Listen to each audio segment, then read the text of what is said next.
Thank you very much. It's an honor to have King Abdullah with us. He's been a friend of mine for a long time, actually, long before even my first term. And we've had a great relationship. He's a great gentleman, a great leader, and does a fantastic job in his country. His son, we're lucky enough to have his handsome son with us today, so it's good to see you again. We've had some quick discussions just now, and we're going to have some longer discussions after this. And the relationship with Jordan has been very strong, has been with me, and it really has been with the country. But I think I've been closer than other presidents to Jordan and what Jordan represents. And it's an honor to have you and your son with us today. And if you'd like to say a few words, and thank you very much. Mr. President, thank you very much for having us, and so short after your inauguration, I think just as a testament to what you said is a special relationship between our two countries and the personal relationship of friendship and trust between the two of us. Mr. President, I truly believe that with all the challenges that we have in the Middle East, that I finally see somebody that can take us across the finish line to bring stability, peace, and prosperity to all of us in the region. And it is, I think, our collective responsibility in the Middle East to continue to work with you, to support you, to achieve those lofty goals. So I'm very delighted to be here, and as you said, sir, we've got some very interesting discussions ahead of us. Very good, very good. Thank you very much. Mr. President, many people in the region, especially Jordan, are worried about the annexation of the West Bank. Will you give His Majesty the King guarantee that you won't allow Israel to annex the West Bank? And how are you going to I think that's going to work out very well. That's not really what we're talking about today. I think that's something that's going to work out automatically, and it's in good shape. And we discuss it. Other people have discussed it with us and with me. That's going to work out. West Bank is going to work out very well. Mr. President, why should the King take in the Palestinian people? He's made clear he doesn't want to. Well, I don't know, but he may have just something to say, because we discussed just briefly. I think maybe you want to say it now, or? Well, Mr. President, I think we have to keep in mind that there is a plan from Egypt and the Arab countries. We're being invited by Mohammed bin Salman to discussions in Riyadh. I think the point is how do we make this work in a way that is good for everybody? Right. Obviously, we have to look at the best interests of the United States, of the people in the region, especially to my people of Jordan. And we're going to have some interesting discussions today. I think one of the things that we can do right away is take 2,000 children that are either cancer children or in a very ill state to Jordan as quickly as possible, and then wait for, I think, the Egyptians to present their plan on how we can work with the President to work on the Gaza challenges. So I want to tell you, excuse me, wait, just please. I didn't know that, what you just said, 2,000 children with cancer or other problems, and that's really a beautiful gesture. That's really good, and we appreciate it. And we'll be working on the rest with Egypt. I think you're going to see some great progress. I think with Jordan, you're going to see some great progress. 3 of us, and we'll have some others helping, and we're going to have some others at a very high level helping, and the whole thing will come. It's not a complex thing to do. And with the United States being in control of that piece of land, a fairly large piece of land, you're going to have stability in the Middle East for the first time. And the Palestinians, or the people that live now in Gaza, will be living beautifully in another location. They're going to be living safely. They're not going to be killed, murdered, and having to leave every 10 years, because I've been watching this for so many years. It's nothing but trouble. Everyone's being killed. They're being robbed. It's like living in hell. And they're going to end up having a great home, great families that don't have to get mugged and killed and beaten up and harassed by Hamas and everybody else. And I know we'll be able to work something. And what you just said about the 2,000 is fantastic. It's so beautiful. It's music to my ears. But we're going to be able to work something, and I know we'll be able to work something also with I believe, not 100%, but 99%. We're going to work out something with Egypt. But Mr. President, during your election campaign, Mr. President, how is the U.S. going to own Gaza? Your White House has made clear taxpayer dollars won't be used for this. So what money are you going to use to buy Gaza? We're not going to buy anything. We're going to have it, and we're going to keep it, and we're going to make sure that there's going to be peace and there's not going to be any problem, and nobody's going to question it, and we're going to run it very properly, and eventually we'll have economic development at a very large scale, maybe the largest scale on that site, and we'll have lots of good things built there, including hotels and office buildings and housing and other things, and we'll make that site into what it should be. And the people from Gaza who wouldn't be able to be there for years, because you're talking about just to get it and prepare it and to take care of all of the problems that currently it has, as you know, tunnels, and people are in those tunnels, and you have some good people and some bad people, and you may have hostages right now. You know, you have the hostages possibly there. They don't know where they are. And you know, I have a Saturday deadline, and I don't think they're going to make the deadline personally. I think they want to play tough guy, but we'll see how tough they are. But it's going to be a wonderful thing. It's going to be wonderful for the Middle East. I think it'll turn the Middle East. I think you're going to have peace in the Middle East. You're going to eventually have peace in the Middle East. Couldn't this deadline risk undermining the talks that you're having with the king today, and risk the kind of wider peace that you're trying to? No, because we're not talking about a big situation. We're talking about something that can go very quickly. We're talking about, it's going to go quickly. It's not going to take a long time, okay? That's not going to take a long time. You know bullies, you know what a bully is, right? You know the bully, I've always, and I found it throughout my life, a bully is the weakest person. And they're bullies. Hamas is bullies. The weakest people are bullies. You know that, right? All right, go ahead. Mr. President, you were saying that Palestinians will live somewhere else safe. Where exactly do you want them to live? Well, it's not where I want them to live. It's going to be where we ultimately choose as a group. And I believe we'll have a parcel of land in Jordan. I believe we'll have a parcel of land in Egypt. We may have someplace else, but I think when we finish our talks, we'll have a place where they're going to live very happily and very safely. And, you know, don't forget, they only want to be on the Gaza Strip because they don't know anything else. They've never had an alternative. And they don't want to be on the Gaza Strip, but they have no choice. They have to be. And they're being killed there at levels that nobody's ever seen. No place in the world is as dangerous as the Gaza Strip. They don't want to be there. They have no alternative. When they have an alternative, not one person will want to stay where they are. Nobody wants to stay there. They're living in hell. It's a death trap. Mr. President, how do you know that the Palestinians don't want to leave their land? Some people say this is ethnic cleansing. You won't be able to force them to leave their land. We're moving them to a beautiful location where they have new homes, where they can live safely, where they'll have doctors and medical and all of those things, and I think it's going to be great. Yeah, any questions? King Abdullah, what do you think about the U.S. taking over the Gaza Strip? Do you want to see the U.S. own the Gaza Strip? Well, I think, as I said earlier, the President is looking at Egypt coming to present their plan. As I said, we will be in Saudi Arabia to discuss how we can work with the President and with the United States. So I think let's wait until the Egyptians can come and present to the President and not get ahead of ourselves. And is there a parcel of land in Jordan that you're willing to have Palestinians? Well, I think what we said, I have to look at the best interests of my country. I think the President is very happy that we do this thing with 2,000 children as quickly as possible.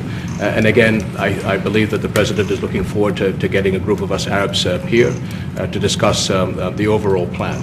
And last question, the 2,000 children, are those from the Gaza Strip? Absolutely, from the Gaza Are Strip. you willing to change your mind, Mr. That's President? from the Gaza Strip, the 2,000. Are you willing to change your mind if you hear the Egyptian and the Arab plan end of the month? If they present you something different, are you open to I another think plan? we sort of have gone down the line. We know pretty much what is going to be presented. And I think it's going to be something that's going to be magnificent for the Palestinians. They're going to be in love with it. I did very well with real estate. I can tell you about real estate. They're going to be in love with it. But Mr. President, doesn't concern you that moving 2 million people from It's a there? very small number of people relative to other things that have taken place over the decades and centuries. It's a very small number of people. And they're living a terrible life. Look at the way they're living now. Nobody's living like that in the entire world. They're living under buildings that are mostly fallen down and will continue to fall down.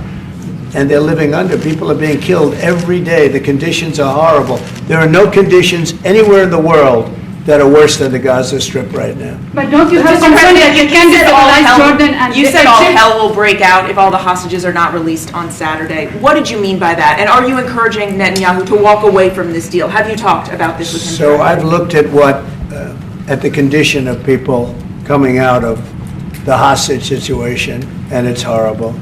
I looked at the before and after yesterday. 3 young men. One is dead now, as you know, the older gentleman who died, which everybody said he was alive and well. He's dead. But the 3 young men, and I looked at them from a short while ago, and I looked at them now. They're emaciated. They look like Holocaust survivors. They looked. I mean, they'll get better, but they're in rough shape. They were treated really badly, and we've heard things from them since.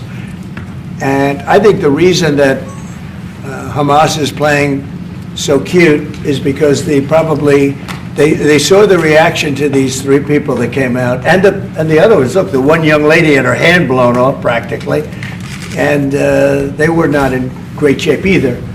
But she's missing her fingers and a big part of her hand. You know what she did? She was stopping a bullet that was aimed at her. She went like that, and it blew off her hand.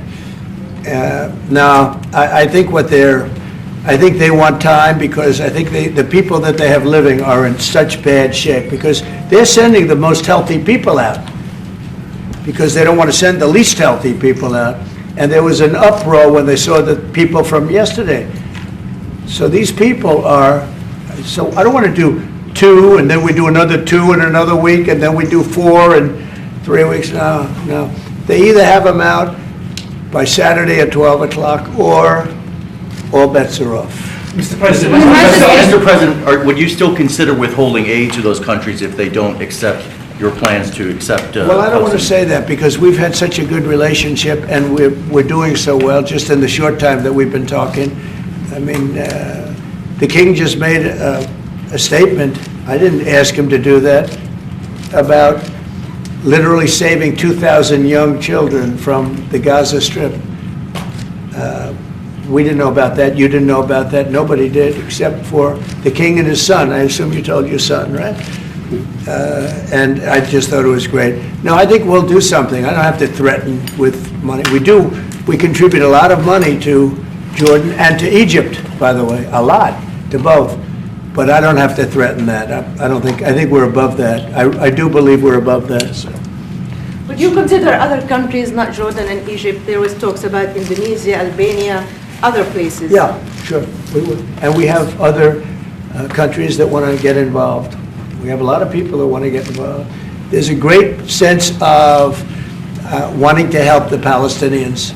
There's a lot of good countries out there, people that rule those countries with big hearts, and this gentleman is at the top of the list. And if they don't want to leave, how are you going to force them, Mr. President? Oh, they're going to be great. They're going to be very happy. Can you Your give us just Majesty, Your Mr. Majesty, President, should we may I- expect that the may Jordanian I- response would be part of a coordinated Arab response? The response will be from a multitude of countries, Arab, international. I know the Europeans want to step in. And again, we'll probably have to look to the help of the United States to make sure that COGAT, which is the clearing agency on the Israeli side, makes it as efficient as possible, because 2,000 kids, the best way to get to them is by helicopters and get them straight to our institutions. I also believe that quite a few countries would also probably like to take some of those kids and have That's them right. treated in their hospitals. So Yeah, we this hope to should launch have this been done. ASAP. Yes, and that's right. This should have been done by the Biden administration, but, you know, they didn't do anything. They didn't know what the hell they were doing. So this should have been done by the Biden administration.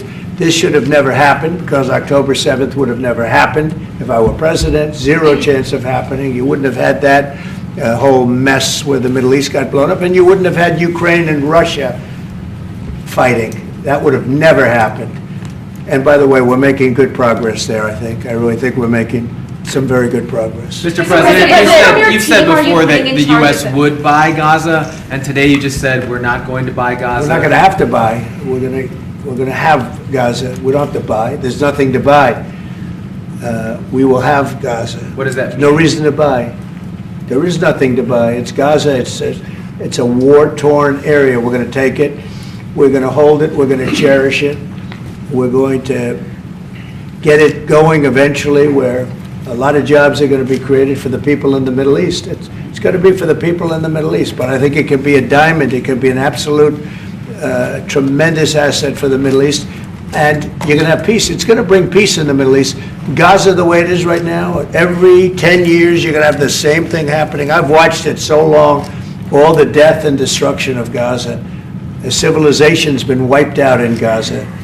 No, it's going to be a tremendous thing. It's fronting on the sea. It's going to be a great economic development job. It's going to put people to work, a lot of people to work, and those people are all going to be from the Middle East. And just to follow up with one on that for King Abdullah, can you clarify again, sir, how do you feel about the U.S. taking Gaza, as the president said?